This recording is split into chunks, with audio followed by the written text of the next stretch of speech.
Mainit po mga kababayan. Eto na nga po, nung isang araw o siguro may isang linggo at napapansin ko ayoko naman pong magbuhat ng bangko. Napapansin ko ako lang yung nagko-content at nananawagan tayo sa mga kapwa natin, mga vloggers, no po, o doon sa mga kapwa natin na nabubisit dito kay Rodante Marcoleta dahil nga po para sa akin, no? Para sa akin lang naman, no?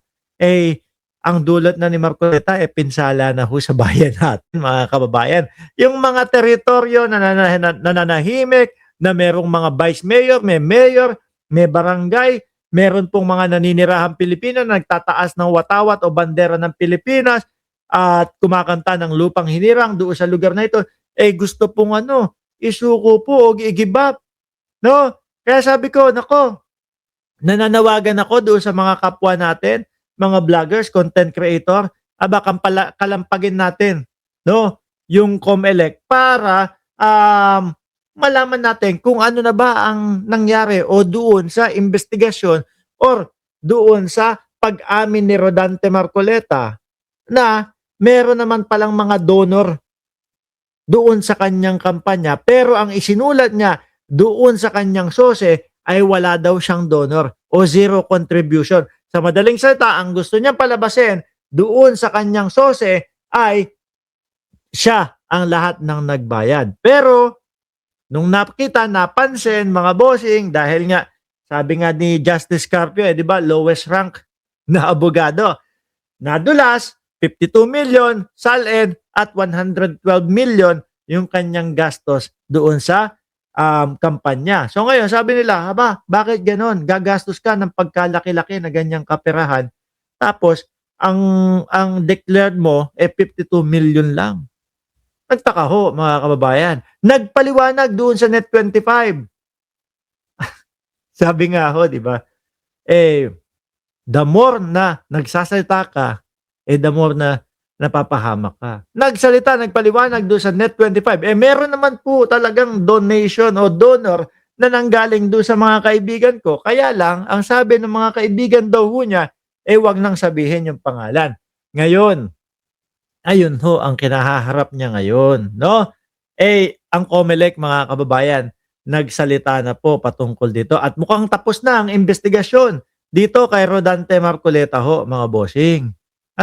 At ito nga yung isang video na sinasabi na hinihingan na ng show cause order itong si Rodante Marcoleta. Panoorin ho natin, mga kababayan. Good morning, attorney. November pa, di ba, nang ito'y padala ng show cause order si Senador Marcoleta. Ano na ba nangyari doon?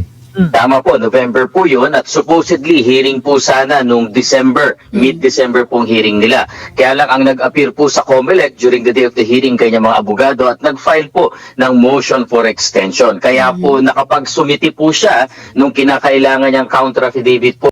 Nakita nyo naman po yung kampo nila Rodante Marcoleta, pinapahaba lang, di ba? Pinapatagal lang ho, mga kababayan. Kumbaga ho, mga bossing, kung ako ang nasa sitwasyon niyan at alam ko sa sarili ko na tama, maganda, maayos at wala naman akong ginagawa na mali, papaliwanag ko ho agad-agad yan, no? Wala nang paudlot-udlot, patatagalin nyo pa yung stress ko sa buhay. Lika na, ipaliwanag ko na agad sa inyo. Ganun, no, mga kababayan. Pero hindi to, hindi, nakita nyo, medyo ang kita natin inuudlot at pinapatagal ho, mga kababayan, di ba? Sometime in January po, Sir Joel Mamweng. Okay. So may nakapending siyang counter affidavit. Pagkatapos po nun, meron siyang counter, ano yung susunod na hakbang ngayon ng COMELEC? Given na mukhang malilinaw na po yung issue, nire-resolve na po. Kasi yung pong update sa atin ng Political Finance and Affairs Department, nire-resolve na po nila yung fact-finding investigation. And by the way, hindi pa po ito kaso. Ngunit nagkusa po ang... Dali lang fact-finding mga kababayan mismo si Rodante Marcoleta na ho ang nagsasabi o si Rodante Marcoleta na po ang mismong umamin na talaga namang yung doon sa kanyang investigasyon wala na. Yung doon sa kanyang sose ay taliwas doon sa inamin niya. Sorry ho. No, excuse me po, mga kababayan. Ngayon, eto, mga bossing, may ipaparinig ako sa inyo. Natapos na nga yung investigasyon umano kay Marcoleta. At eto po, mga bossing, pakinggan ho natin. Dali. Eto, pakinggan ho natin. Aalisin ko na ito kasi ito yung pinaka-latest ho, mga boss. No? Ayan. lamang na kandidato kapag nagsimula na ang campaign period. Kunesyon ni Kontradaya Convener Danilo Araw ang sose ni Marcoleta noong nakarang taon. Aniya, kaduda-duda na nakalista sa sose ni Marcoleta na wala siyang natanggap na kontribusyon at umabot naman sa mahigit 112 million pesos ang kabuuan ng gastos niya. Ito'y kahit pa nasa halos 52 million pesos lamang ang kanyang net worth na nakasaad sa kanyang Statement of Assets, Liabilities, and Net Worth. Saan ba yun? Oh, ayan. Kinumpirma ng Commission on Elections na natapos na nila ang investigasyon sa umano'y mga discrepancy sa Statements of Contributions and Expenditures o SOSE ni Senator Rodante Marcoleta. I'm kay Comelec Chairman George Erwin Garcia. Sinabi ni Marcoleta na ibinigay sa kanya ang campaign donation bago pa siya naging kandidato. Base sa isang desisyon Oh, yun ang palusot ni Rodante Marcoleta. Ibang klase talaga. Galing, ano ho, mga kababayan. Mukhang, ewan ko lang. Pero, maganda yan, magkakitaan, magkalabasan nung mga kagaya niyan na paglilipat ng pera from bangko to bangko, kung paano ba. Baka naman sabihin ni Marcoleta, cash po na ang binigay, yung mga ganito, ganyan Ibang klase. Pero, mga bossing, hindi ho natin to tatantanan, mga kababayan, no? Kailangan, kumbaga, hanapan nila ng ebidensya na, paano mo masasabi na talagang ibinigay yan, bago ka pa kumandidato or whatever.